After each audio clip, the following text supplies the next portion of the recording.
Hi, I'm Weston. I love talking about the Astros, and I'm here to talk about game 138 of the regular season, where the Astros win 4-3 over the Los Angeles Angels.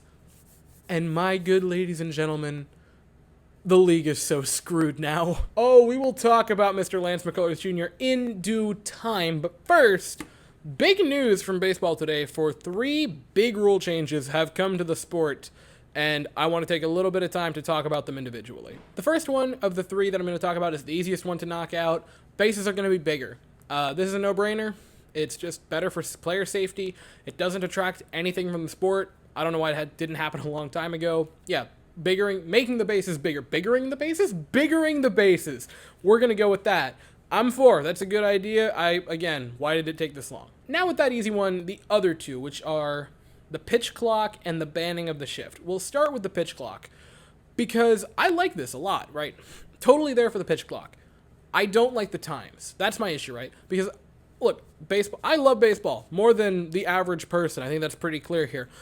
That being said, 3 hours a day, 162 games a year, not counting playoffs, it gets draggy once you get to this point of the season. Like, yeah, the 3-hour games I'm kind of over with. And, hey, you look at the minors, you could shave anywhere from like 10, 15 to maybe even 30 minutes or so off these games.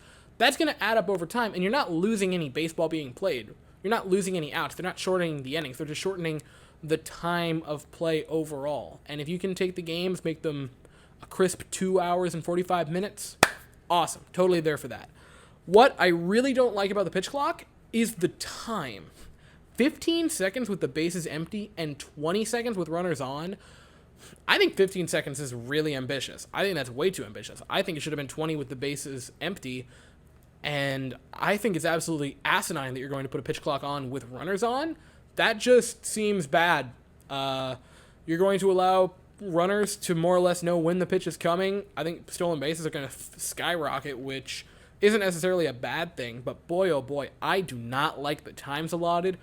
I really hope that they change those. I don't know that they will, but that could be a absolute it could become a Wild West next season if they don't change the pitch clock times. Again, love the pitch clock itself. Timing, not so much. And the banning of the shift. And look, I'm a massive sabermetrician. I think that's very obvious. I use stupid numbers. I say warp WRC plus and expected FIP without laughing or being unserious, right? I mean it when I say those numbers and use them to validate my arguments. That being said, I hate the shift.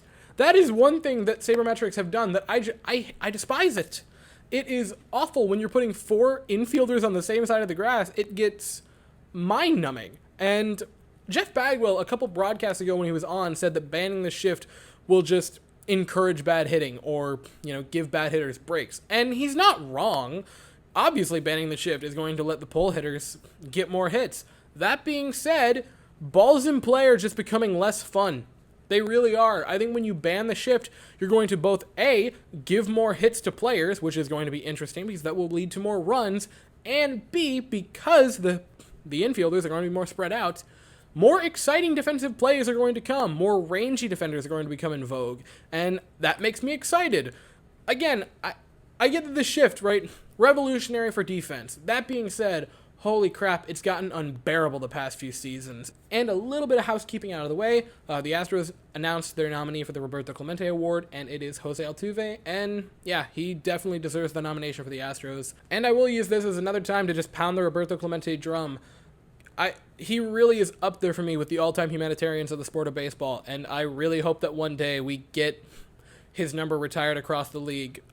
Roberto Clemente is an awesome human being, and if you don't know everything about him, you should go look it up because, again, he's up there for me with the all-time humanitarians of baseball. Absolutely love the guy, and the award is just so special. And for Altuve to get it would be something really special. And with all of that out of the way, the actual game. We're going to start with pitching because Lance McCullers Jr. pitched an absolute gem this evening. He made one mistake, and the mistake wasn't even to a hitter. It was to the robot known as Mike Trout, who is just, Mike Trout. 7 innings, 2 runs, only 1 walk, 6 strikeouts, and 15 swings and misses. Lance McCullers Jr., I truly think, finally figured it out. He started to figure it out in his last start, right? The first couple innings were rough. Then he really started to click. And tonight, he clicked from the start of the game throughout it. He was absolutely fantastic. And of course, because it always has to be with him, the knuckle curve was working tonight. 8 swings and misses on that pitch alone. Keep in mind, 8 swings and misses. He only threw it 29 times tonight. It was otherworldly, a 44% whiff rate on the curve. Lance was dialed in, and man, oh man, Lance getting his footing. Verlander when he's back and healthy. Fromber's been frombering. Javi is Javier. The weak link of our pitching staff could genuinely be like Jose Urquidy. You could genuinely enter a playoff series with a rotation of Verlander, Fromber, Lance, Javi, and Urquidy. And you're going to have Garcia kicking around the bullpen. I mean, again, it's only one start, so we are ahead of ourselves. But, man, I mean, after that one game for Hunter Brown, him kicking around in the bullpen, tell me you're not getting excited. So, man, oh, man, like, how awesome is that? Lance McCullers is back and as good as ever. You know who else is back? Rafael Montero. After having some rough patches, he had another 1-2-3 shutout inning. He looked great. And Ryan Presley looked sketchy in the 9th inning. I'm not going to lie. He gave up a home run, right? The 2-run lead became a 1-run lead, gave up a pair of hard hit balls. That being said, he just came off the IR. So pair of strikeouts and an inning of work. Yeah, the run isn't great. That's a solid comeback for Ryan Presley. I'm very confident that he will be back to normal soon. And also, I'd like to remind everyone, the bullpen's been great the past couple weeks without Ryan Presley. You know, all-star closer Ryan Presley. He's been gone. He's just not been there, and it's still been great. Like, that's how good our bullpen's been this year.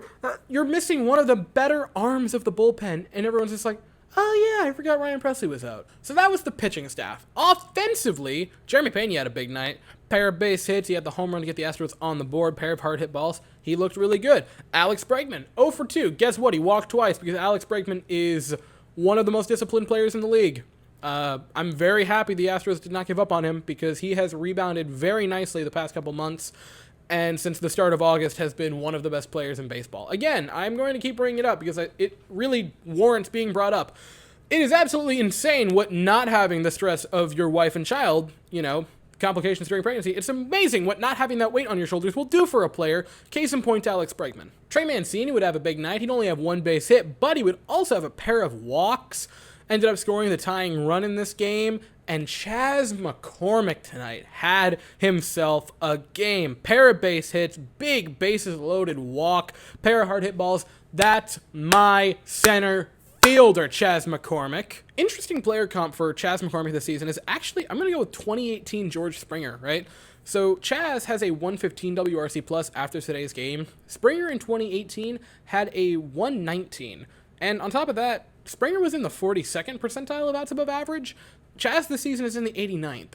Obviously, I'm not saying anything negative about Springer. That's not how I mean it. I'm saying Chas is having a very, very, very good season, and it needs to be appreciated more than it is. So the Astros take a very exciting Game 1 of the series and look to take Game 2 tomorrow night at 7:15 Eastern, 6:15 Central.